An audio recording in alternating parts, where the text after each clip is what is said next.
नमस्कार मित्रांनो, मंथन चॅनल मध्ये आपलं स्वागत आहे।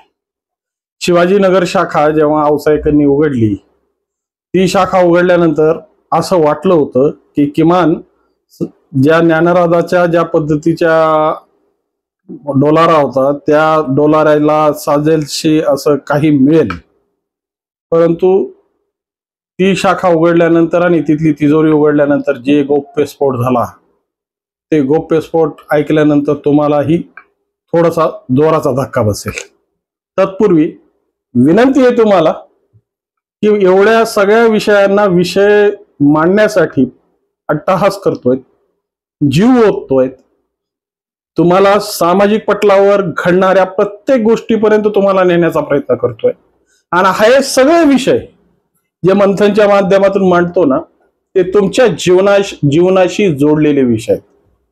याच्यात पानसटपणा नाहीये, फाजीलपणा नाहीये, कोणावर चिखलफेक नाहीये, कोणाला कसल्याही पद्धतीचे सुपाऱ्या घेऊन केलेलं बदनामी नाहीये। हा विषय फक्त तुमच्या जीवनावर जो परिणाम पाडतात त्या घटनांना विवेचन करण्यासाठी हे मंथन हे प्लॅटफॉर्म निर्माण केलेला आहे।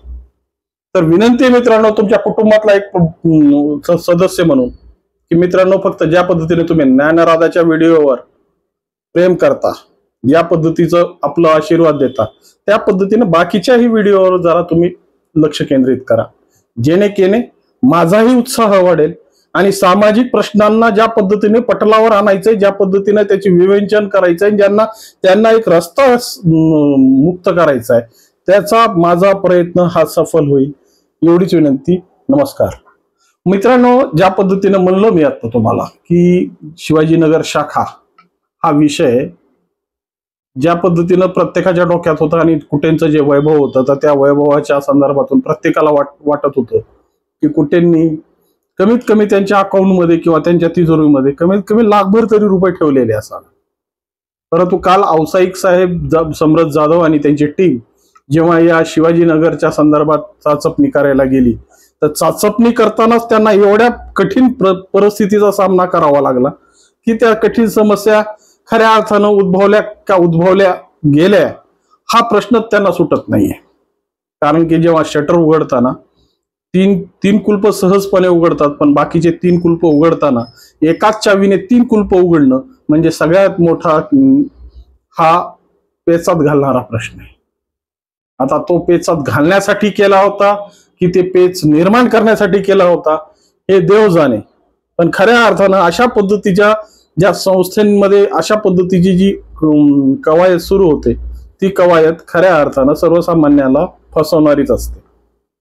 वास्तविक स्वरूपात काल ज्या पद्धतीने शिवाजीनगर शाखेची पडताळणी करण्यात आली किंवा त्या संदर्भातला जो काही तिथल्या परिस्थितीचा आढावा घेण्यात आला, तो आढावा याच्यासाठी होता की ज्या पद्धतीनं या ठेवीदारांचा प्रश्न मार्गी लागावा, ठेवीदारांच्या माध्यमातून अनेक जे विषय आहेत त्याच्या माध्यमातून ज्या कर्जदारांचे खाते पडताळण्यात यावे, त्या कर्ज खात्यातून काही रक्कम वसूल झाली तर व्यावसायिकांनाही काम करायला मोकळा होईल। कारण की शासनाकडून या संदर्भात कसलीही बजेटची प्रोव्हिजन या संदर्भात कधीच गेलेली नाहीये। कारण की असे प्रसंग फार कमी वेळेस येतात, कारण की ज्या संस्था लिक्विडेशन मध्ये येतात त्या संस्थेची परिस्थिती ही सक्षम नसली तरी त्या ठिकाणी काम चालवू या पद्धतीनं तरी असते, परंतु ज्ञानराजाची परिस्थिती मात्र या परत उलटी दिशा आहे।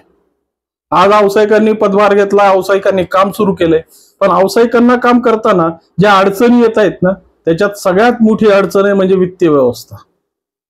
कारण की जवळपास 5 ते 6 लाख रुपये लाईट बिल आहे, 2 ते 2.5 लाख ते नेट पैसे देणे, आणि ज्या पद्धतीने याला कर्मचारी व्यवस्था निर्माण करण्यासाठी ज्या काही यंत्रणा लागतात किंवा तिथे झेरॉक्स काढायचे असतील, वेगवेगळ्या ऑफिस 52 शाखांना व्हिजिट द्यायचं असेल, तर या संदर्भातली कसलीही आर्थिक तरतूद शासनाकडून करण्यात आलेली नाहीये किंवा ज्या शाखा उघडतायत त्या शाखेमध्ये सुद्धा एवढी रक्कम मिळत नाहीये।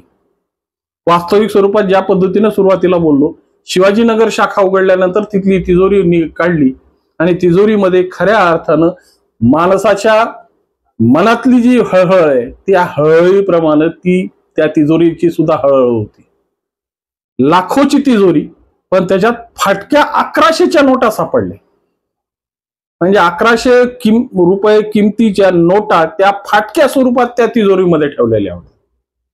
किती विवेचन आहे, किती दयनीय अवस्था आहे.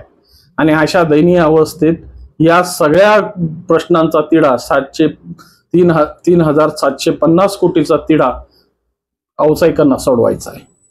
वास्तविक स्वरूपात यांनी जेव्हा याची पडताळणी केली तर या पडताळणीमध्ये खऱ्या अर्थानं त्यांना ज्या पद्धतीचे माहित्या त्यांच्या हाती लागायला पाहिजे होत्या, ज्या पद्धतीनं त्यांना कर्ज खाते हाती लागायला पाहिजे होते, तेही त्यांना हाती लागलेले नाही. फक्त 2 कर्ज खाते त्यांच्या हाती लागले, तेही गोल्ड लोन स्वरूपात. आणि त्या गोल्ड लोनच्या संदर्भात दिशा आणि दशा अशी आहे की तिथं फक्त नावं दिसत आहेत, पत्ते दिसत नाहीत. आता हे पत्ते हुडकायचे असतील तर त्यांना नेटविन सॉफ्टवेअरवाल्यांना आमंत्रित करणं आणि ह्याच्याकडून त्या पूर्ण डाट्यांची उकल करणं. कारण की हे उकल जोपर्यंत होणार नाही तोपर्यंत खऱ्या अर्थानं सामाजिक पटलावर हे ज्ञानराजाचा तिढा सोडवता येणार नाही. आणि हा तिढा जोपर्यंत सुटत नाही, हा तिढा जोपर्यंत मार्गस्थ होत नाही तोपर्यंत ठेवीदारांना पैसे तरी देणार कसे. कारण की तीन परिस्थितीत सध्या ज्ञानराजाचा वावर सुरू आहे. या 3 परिस्थितीमध्ये एक तर ईडीकडे त्याच्या तपासाची भूमिका आहे, ते ईडी पूर्णपणे आपल्या आपल्या पद्धतीनं करते, त्याचा सर्वसामान्य माणसावर काही परिणाम नाही.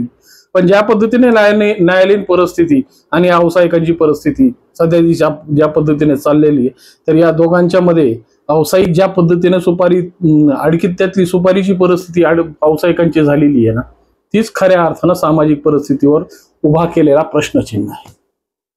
या संदर्भात खऱ्या अर्थानं त्या माणसाची जी कवायत आहे, त्या माणसाला ज्या पद्धतीच्या अडचणी येत आहेत, कारण की वरिष्ठांना बोललं तर वरिष्ठ या गोष्टीत कानाडोळा करतायत, पोलीस प्रशासन त्यांना मदत करत नाहीये, किंवा ज्या संदर्भातून पावलं उचलायची असतील तर ठेवीदारांचा ज्या पद्धतीचा प्रश्नाचा घिराटा आहे, त्या पद्धतीच्या घिराट्यांमध्ये हा माणूस कशा पद्धतीने मार्ग काढेल. कारण की या परिस्थितीत अशी दुविधा परिस्थितीने घर काना घाट काढावं तर वित्तीय परिस्थिती त्याला साथ देत नाही, आणि नाही काढावं तर ठेवीदारांवर जो अन्याय होतोय त्याला वाचा फोडणं हे गरजेचं आहे.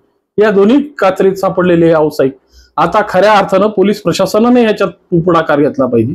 कारण की पोलीस प्रशासनाकडे ज्या सुरुवातीच्या हेड ऑफिस उघडताना जी काही रक्कम सापडलेली ती 6 लाख आहे का 6.5 लाख आहे, खऱ्या अर्थानं या व्यावसायिकांकडे सुपूर्द केली पाहिजे. कारण की ही व्यावसायिकांकडे जर सुपूर्द केली तर खऱ्या अर्थानं हा नेटविन नावाचा जो बागुलबुवा आहे तो खऱ्या अर्थानं सोडवायला आम्हाला मदत होईल. कारण की जेव्हा या सगळ्या गोष्टींचे डाटे यांच्या हातात लागतील ना, मग हेड ऑफिस मधून बसल्यानंतर 52 शाखेचे पूर्ण डाटे यांच्या हाती लागतील. आणि 52 शाखेमध्ये जितक्या पद्धतीचं 350 कोटी रुपयाचं जे कर्ज वाटप आहे, त्या कर्ज वाटपाची यादी आणि त्यांची व्याज आकारणी कशा पद्धतीने केलेली ह्याचा सुगावा लागेल. तर खऱ्या अर्थानं आता गरज आहे ती पोलीस प्रशासनाची. पोलीस प्रशासनाने ह्याच्यात खऱ्या अर्थानं आता पुढाकार घेऊन जी काही त्यांना सापडलेली रक्कम आहे किंवा जे काही सापडलेलं सोनं आहे किंवा त्यांच्या ताब्यात जे काही वस्तू आहेत ते खऱ्या अर्थानं व्यावसायिकांच्या हस्तांतरित कराव्या, आणि व्यावसायिकांना जो पुढचा मार्ग तो मार्गक्रमित करण्यासाठी खऱ्या अर्थानं सहकार्याची गरज आहे. मित्रांनो, या सगळ्या गोष्टी जरी आपण या परिस्थितीत बोलत असतो तरी त्या कायद्याच्या परिस्थितीमध्ये कशा पद्धतीने बसवायच्या या पोलीस प्रशासनाने ठरवावं. मित्रांनो, एकच विनंती आहे की ज्या पद्धतीनं आपण प्रत्येक गोष्ट तळून सुलाखून करतोय, प्रत्येक गोष्टीला आपण एक वेगळ्या पद्धतीने आवाज निर्माण करून हा ज्ञानराजाचा तिढा सोडवण्याचा प्रयत्न करतोय, त्यामध्ये खरा रोल जो आपला आहे ठेवीदारांचा आहे, त्या ठेवीदारांनी आता खऱ्या अर्थानं आळस झटकावा. प्रत्येकाने कोणीतरी आपलं नेतृत्व करील, कोणीतरी आपल्याला या संदर्भातून न्याय मिळवून देईल ही भूमिका न बाळगता स्वतः याच्यात कार्य प्रेरित होऊन सामाजिक भूमिकेत आपली भूमिका कशी मांडता येईल आणि या सगळ्या गोष्टीला संघात्मक एक चांगल्या पद्धतीचं रूप देऊन आपला हा ज्ञानराजाचा लढा यशस्वी करण्यासाठी आता स्वयंप्रेरित होणं गरजेचं आहे. आणि हा जोपर्यंत या गोष्टीला आपण स्वयंप्रेरणेने काम करणार नाही तोपर्यंत हा विषय मार्गस्थ होणार नाही हे निश्चित. तरीही आशा करूया की या गोष्टीची खरी मीमांसा आणि खरी चिकित्सा ही ठेवीदारच करतील. ज्या पद्धतीने 283 प्रॉपर्टीचा सुगावा या ठेवीदारांनी लावलाय आणि पोलीस दरबारी आजही 238चा डाटा आहे, परंतु त्यापैकी फक्त MPID ऍक्ट मध्ये 80चाच उल्लेख आहे. या सगळ्या गोष्टींचा तिढा सोडवण्यासाठी खऱ्या अर्थानं आता ठेवीदारांनो तुम्हालाच पुढे यायचंय, एवढीच अपेक्षा. नमस्कार.